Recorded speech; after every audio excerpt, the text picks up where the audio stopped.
নমস্কাৰ, এই মুহূৰ্তত আহি পৰিছে সন্ধিয়াৰ কেইবাটাও গুৰুত্বপূৰ্ণ খবৰ। অসমৰ লগতে আন্তঃৰাষ্ট্ৰীয় কেইবাটাও গুৰুত্বপূৰ্ণ খবৰ যুগুতোৱা হৈছে আৰু নিতৌ এনেধৰণৰ খবৰসমূহ পাই থাকিবলৈ হ'লে চেনেলটো ছাবস্ক্ৰাইব কৰি ভিডিঅ'টোত এটাকৈ লাইক কৰি উৎসাহিত কৰিবলৈ একেবাৰে নাপাহৰিব। দৰ্শকসকল, আজিৰ প্ৰথমটো খবৰে হৈছে এটা ডাঙৰ খবৰ। 25খন জিলাৰ 1702খন গাঁও বিধ্বস্ত। অবিৰতভাৱে হৈ থকা বৰষুণৰ ফলত ৰাজধানী চহৰ গুৱাহাটীকে ধৰি সমগ্ৰ ৰাজ্যৰ স্বাভাৱিক জীৱন যাত্ৰা ব্যাহত হৈছে। ইপিনে ৰাজ্যৰ বিভিন্ন স্থানত মথাউৰি ছিগাৰ ফলত ন অঞ্চল প্লাবিত হৈছে। ৰাজ্যিক দুৰ্যোগ ব্যৱস্থাপনা প্ৰাধিকৰণৰ শেহতীয়া তথ্যমতে নিমাতীঘাট আৰু ধুবুৰীত ব্ৰহ্মপুত্ৰ বিপদসীমাৰ ওপৰেদি বৈ আছে। কপিলী, মানাহ, পাগলাদিয়া, পুঠিমাৰী আৰু কোকৰাঝাৰৰ গৌৰাং নদীৰ বিপদসীমাৰ ওপৰেদি বৈ আছে। ৰাজ্যত বছৰটোৰ দ্বিতীয় বানে সংঘাতৰ ৰূপ ধাৰণ কৰিছে। নেৰানেপেৰা বৰষুণৰ ফলত নৈ উপনৈসমূহৰ পানী ফেনে ফুটুকাৰে বাঢ়ি কেইবাখনো জিলাৰ বিস্তীৰ্ণ অঞ্চল প্লাবিত কৰিছে। বাঢ়নী পানীয়ে কেইবাটাও মথাউৰি আৰু পথ খহাই নিয়াৰ লগতে দলং আৰু কালভাৰ্ট উটুৱাই লৈ গৈছে। হাজাৰ হাজাৰ পৰিয়ালৰ বাসগৃহৰ লগতে বিদ্যালয়, চৰকাৰী বেচৰকাৰী অনুষ্ঠান প্ৰতিষ্ঠান, স্বাস্থ্যকেন্দ্ৰ, মন্দিৰ, নামঘৰ আদি বানত বুৰ গৈছে। বিভিন্ন স্থানত যাতায়াত ব্যৱস্থা সম্পূৰ্ণৰূপে ব্যাহত হৈ পৰিছে। বানৰ কবলত পৰা বিস্তৰ কৃষিভূমিৰ শস্যৰ ক্ষতিসাধন হৈছে। এফালে বাঢ়নী পানী, আনফালে কৃত্ৰিম বান আৰু ভূমিস্খলনে জীৱন আৰু সম্পত্তিৰ বিনাশ মাতি আনিছে। অবিৰতভাৱে হৈ থকা বৰষুণৰ ফলত ৰাজধানী চহৰ গুৱাহাটীকে ধৰি সমগ্ৰ ৰাজ্যৰ স্বাভাৱিক জীৱন যাত্ৰা ব্যাহত হৈছে। ইপিনে ৰাজ্যৰ বিভিন্ন স্থানত মথাউৰি ছিগাৰ ফলত ন অঞ্চল প্লাবিত হৈছে। ৰাজ্যিক দুৰ্যোগ ব্যৱস্থাপনা প্ৰাধিকৰণৰ শেহতীয়া তথ্যমতে নিমাতীঘাট আৰু ধুবুৰীত ব্ৰহ্মপুত্ৰ বিপদসীমাৰ ওপৰেদি বৈ আছে। কপিলী, মানাহ, পাগলাদিয়া, পুঠিমাৰী আৰু কোকৰাঝাৰৰ গৌৰাং নদীৰ বিপদসীমাৰ ওপৰেদি বৈ আছে। অসম ৰাজ্যিক দুৰ্যোগ ব্যৱস্থাপনা প্ৰাধিকৰণৰ তথ্যমতে বিধ্বংসী বানত ৰাজ্যৰ 25খন জিলা আৰু 77খন ৰাজহ চক্ৰ ক্ষতিগ্ৰস্ত হৈছে। তথ্যমতে বানত বৰপেটা জিলা যথেষ্ট পৰিমাণে ক্ষতিগ্ৰস্ত হৈছে। 2 নম্বৰ খবৰটি হৈছে এটা ডাঙৰ খবৰ, এটা বিগ ব্ৰেকিং নিউজ এই মুহূৰ্তত আমাৰ হাতত আহি পৰিছে। লোহিত এক্সপ্ৰেছত ভয়ংকৰ অগ্নিকাণ্ড। অগ্নিপথ আঁচনিৰ বিৰুদ্ধে দেশজুৰি উত্তাল প্ৰতিবাদ অব্যাহত আছে। বিহাৰৰ সোণাপুৰ ৰেল সংমণ্ডলৰ অন্তৰ্গত মহিদী ৰেল ষ্টেচনত ৰৈ থকা অৱস্থাত লোহিত এক্সপ্ৰেছত অগ্নিসংযোগ কৰে প্ৰতিবাদকাৰীয়ে। অগ্নিপথ আঁচনিৰ বিৰুদ্ধে দেশজুৰি উত্তাল প্ৰতিবাদ অব্যাহত আছে। বিহাৰত দ্বিতীয় দিনাও অগ্নিপথ আঁচনিৰ বিৰুদ্ধে প্ৰতিবাদ অব্যাহত আছে। শুকুৰবাৰে প্ৰতিবাদকাৰীসকলে পুৱা 6:30 বজাত নৰ্থ ইষ্ট ইষ্টাৰ্ণ ৰেলৱেৰ বিহাৰৰ সোণাপুৰ ৰেল সংমণ্ডলৰ অন্তৰ্গত মহিদী ৰেল ষ্টেচনত ৰৈ থকা অৱস্থাত লোহিত এক্সপ্ৰেছত অগ্নিসংযোগ কৰে। প্ৰতিবাদকাৰীসকলে ৰেলখনৰ পৰা যাত্ৰীসকলক নামিবলৈ নিৰ্দেশনা দি অগ্নিসংযোগৰ ঘটনা সংঘটিত কৰে।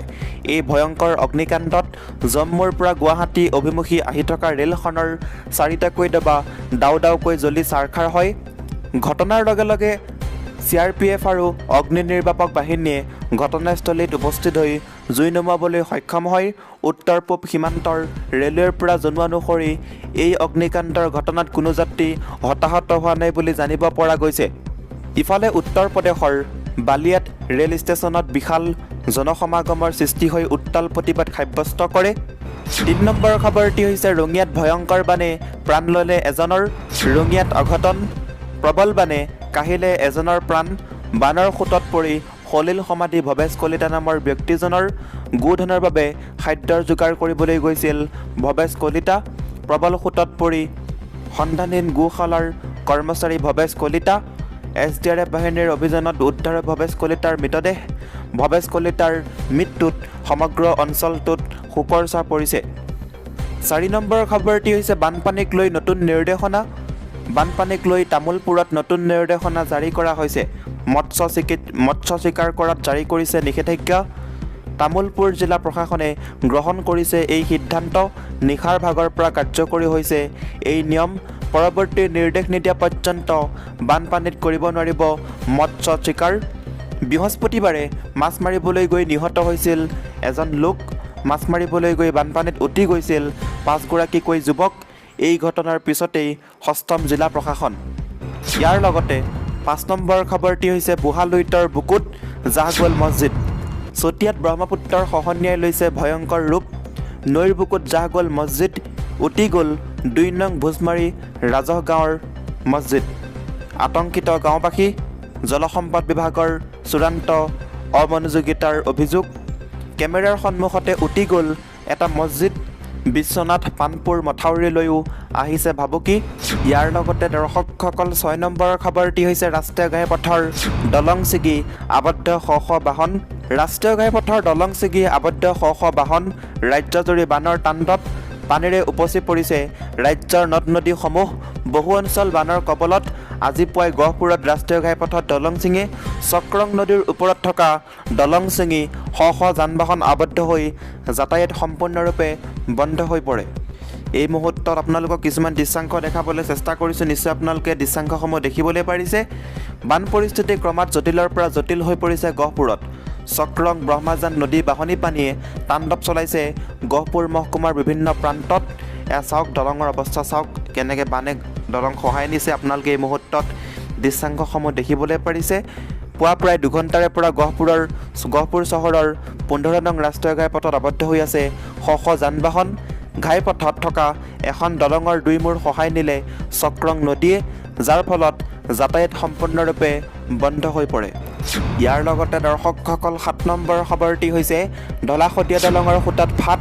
ঢলা-শদিয়া দলঙৰ 182 নম্বৰ খুঁটাত ফাট।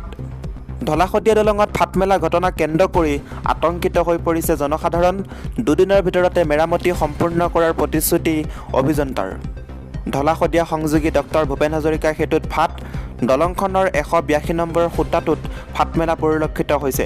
ঢলা-শদিয়া দলঙৰ শদিয়া প্ৰান্তত ঘাইপথ আৰু দলঙৰ মূল প্লেটৰ সংযোগস্থলতেই হৈছে এই অঘটন। দলংখনত ফাট মেলাৰ খবৰ লাভ কৰাৰ লগে লগেই কলকাতাৰ পৰা বিশেষজ্ঞৰ দল আহি পৰ্যবেক্ষণ কৰি ফাটটোৰ মেৰামতিৰ কাম আৰম্ভ কৰে। ঢলা-শদিয়া দলঙত ফাটমেলা ঘটনা কেন্দ্ৰ কৰি আতংকিত হৈ পৰিছে জনসাধাৰণ। ইতিমধ্যে প্ৰায় 50% মেৰামতি সম্পূৰ্ণ হৈছে দলংখনৰ ফাটটোৰ। বিভাগীয় অভিযন্তাই জনোৱা মতে নিয়মীয়ামানভাৱে এই দলঙৰ পৰিদৰ্শনৰ কাম চলি থাকে আৰু যি বিসংগতিয়ে দেখা দিছে সেয়া 2 দিনৰ ভিতৰতে সম্পূৰ্ণ কৰিব পৰা হ'ব। সংযোগ প্লেটখনত কিছু ফাট মেলাৰ পাছতেই তলৰ খুঁটাটোলৈ এই ফাট সম্প্ৰসাৰিত হয় বুলি অভিযন্তাগৰাকীয়ে জনাইছে। ইয়াৰ লগতে দৰ্শকসকল আজিৰ 8 নম্বৰ খবৰটি হৈছে এটা ডাঙৰ খবৰ। কংগ্ৰেছ আৰু নাই শেষ হৈ গৈছে। ভূপেন বৰা আমাৰ দললৈ আহক, নহ'লে বিজেপিলৈ যাওক। বদৰুদ্দিন আজমলৰ মন্তব্য। অসমত এতিয়া বানৰ বিভীষিকা, চৌদিশে বৰ্ণাঢ্যৰ হাহাকাৰ, গৃহহীন হৈ পৰিছে বহু লোক। ইয়াৰ মাজতে বিজেপিয়ে আজি সংবাদমেল পাতি 25 জুনলৈ বিজেপিৰ সকলো সাংগঠনিক কাম কাজ বাতিল কৰা হৈছে বুলি ঘোষণা কৰিছে। সকলো দলকে এক হৈ ৰাইজৰ হৈ কাম কৰাৰ আহ্বান জনাইছে বিজেপিয়ে। ইয়াৰ মাজতে প্ৰধানমন্ত্ৰীক অসমৰ বান পৰিস্থিতি পৰ্যবেক্ষণ কৰাৰ আহ্বান জনালে AIUDF প্ৰধান বদৰুদ্দিন আজমলে ক'লে, মই প্ৰধানমন্ত্ৰীক অনুৰোধ কৰিছোঁ অসমৰ বান পৰিস্থিতি পৰ্যবেক্ষণ কৰক, বান পৰিস্থিতিৰ এৰিয়েল ছাৰ্ভে কৰক। ইফালে কংগ্ৰেছ খণ্ডপতি প্ৰতিক্ৰিয়া প্ৰকাশ কৰিলে আজমলে। তেওঁ কয়, কংগ্ৰেছ আৰু নাই, ভূপেন বৰা আমাৰ দললৈ আহক, নহ'লে বিজেপিলৈ যাওক। কংগ্ৰেছ শেষ হৈ গৈছে। দলটো বচাবলৈ ভূপেন বৰাৰ দৰে মানুহবোৰক আঁতৰাব লাগিব। আমাৰ দল সকলোৰে বাবে খোলা আছে। আনহাতে চেয়াৰমেন আলী আহমেদ আৰু ৰছুল হক বাহাদুৰক দেখা গ'ল আজমলৰ কাষত। 2জনকে গামোচা পিন্ধালে AIUDFৰ নেতাই। 2জন নেতাৰ বাবে AIUDFৰ দুৱাৰ খোলা আছে বুলি ক'লে বদৰুদ্দিন আজমলে। ইয়াৰ লগতে দৰ্শকসকল 9 নম্বৰ খবৰটি হৈছে এটা বিগ ব্ৰেকিং নিউজ। একেদিনাই নদীৰ বাঢ়নী পানীয়ে উটুৱাই নিলে 2খনকৈ দলং। ধুবুৰীতো বানৰ সংহাৰ, তামাৰহাটত ব্যাহত যাতায়াত ব্যৱস্থা। ধুবুৰীৰ তামাৰহাটত গদাধৰ নদীৰ বাঢ়নী পানীয়ে উটুৱাই নিলে ঐতিহাসিক আলোকজাৰী মা মহামায়া মন্দিৰলৈ যোৱা পথৰ দলং। নদীৰ বাঢ়নী পানীয়ে দলং উটুৱাই নিয়াত বিচ্ছিন্ন হৈ পৰিল আলোকজাৰী গাঁৱলৈ যোৱা পথ যোগাযোগ ব্যৱস্থা। সহস্ৰাধিক মানুহৰ যোগাযোগ বিচ্ছিন্ন। ৰাজ্যখনত কেইবাদিনৰ পৰা হৈ থকা ধাৰাসাৰ বৰষুণৰ ফলত প্ৰতিটো নদীৰ পানী ফেনে ফুটুকাৰে বাঢ়ি আহিছে। বিপদসীমাৰ ওপৰেৰে বৈছে নদীৰ পানী। ইতিমধ্যে ৰাজ্যখনত বহু দলং বাট পথ উটুৱাই নিছে নদীৰ বাঢ়নী পানীয়ে। চকুৰ প্ৰচাৰতে উটুৱাই নিলে ধুবুৰী জিলাৰ গোলকগঞ্জ ৰাজহ চক্ৰৰ অন্তৰ্গত ঐতিহাসিক আলোকজাৰী মহামায়া মন্দিৰ বা আলোকজাৰী গাঁৱলৈ যোৱা পথত গদাধৰ নদীৰ ওপৰত থকা দলংখন। দলংখন নদীৰ বাঢ়নী পানীয়ে উটুৱাই নিয়াত আলোকজাৰী গাঁৱলৈ যোৱা পথ যোগাযোগ একেবাৰে বিচ্ছিন্ন হৈ পৰিল। গাঁওখনত দুখন বিদ্যালয়, ঐতিহাসিক মা মহামায়া মন্দিৰ আছে। সহস্ৰাধিক লোক গাঁওখনত বসবাস কৰে। ছাত্ৰ ছাত্ৰী বিদ্যালয়লৈ যোৱা, হাট বজাৰ বা আদি সৰ্বসাধাৰণ মানুহৰ একমাত্ৰ যোগাযোগ ব্যৱস্থা এই পথছোৱা।